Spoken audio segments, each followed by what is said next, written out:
Welcome back. In this lesson, we're going to be finishing off Unit 4, and we're going to be looking at the role of an IDE in writing program code and the common functions IDEs provide.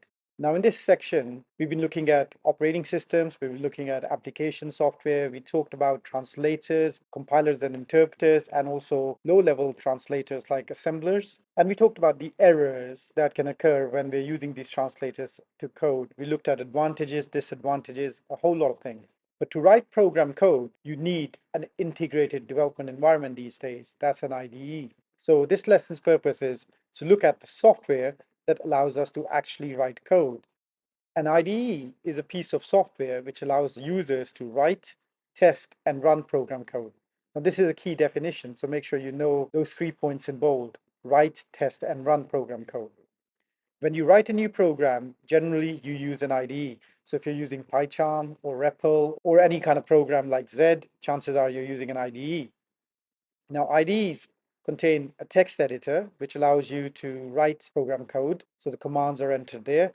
In addition, it has several other features or functions that make it easier for the programmer to code.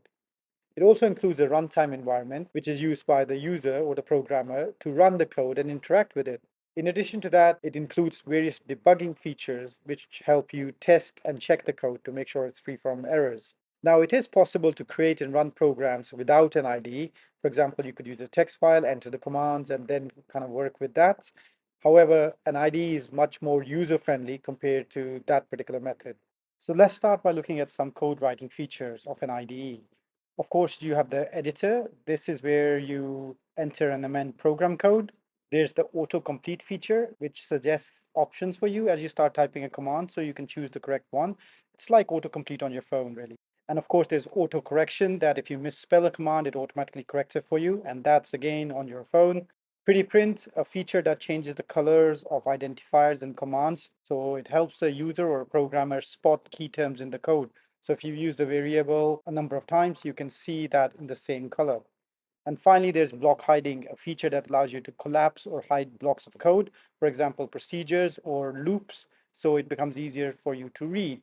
If you wanted to read the code at a quick glance, you would expand everything. And if you wanted to hide certain parts, you would just collapse it, which makes the code very easy to read. Next up, it has a runtime environment, and this is a feature of the IDE that allows the program to be run and lets the user interact with it.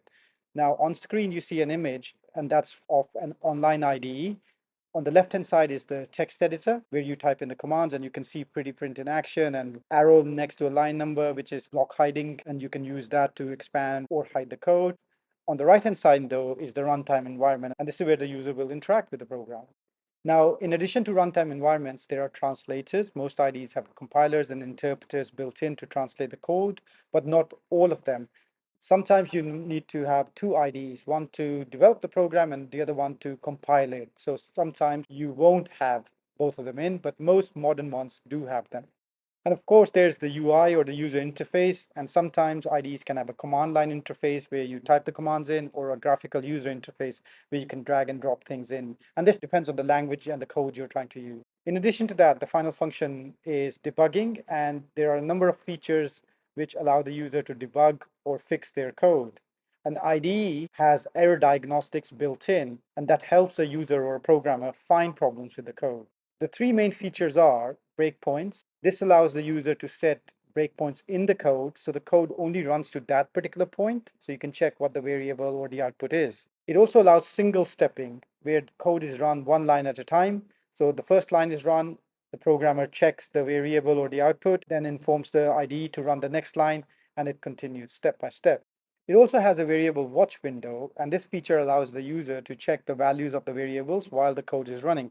And this helps identify logic errors that might occur in the program. Sometimes you might make a mistake in the formula that you're using or a function that you're using, and the output becomes incorrect. The variables can help you trace it.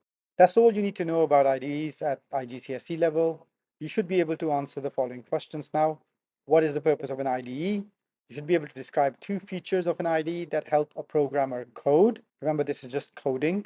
And you should also be able to describe two features of an IDE that help a programmer test the code.